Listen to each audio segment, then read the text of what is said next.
This is DJI Spark, and today I'll show how you can adjust the return to home altitude on this device.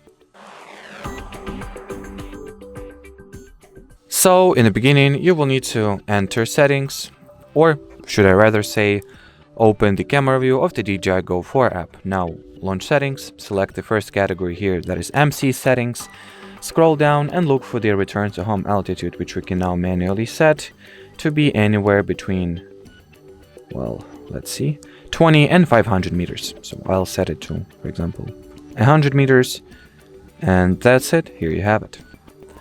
And well, as far as this video goes, or actually before I leave you, it's also worth mentioning that the return to home altitude cannot be higher than maximum altitude. So if the system does not allow you to set the return to home altitude as high as it is written here, so as high as 500 meters, make sure to check if there are not any maximum altitude restrictions in place. And well, now I can actually finish the video, so thanks for watching and bye bye.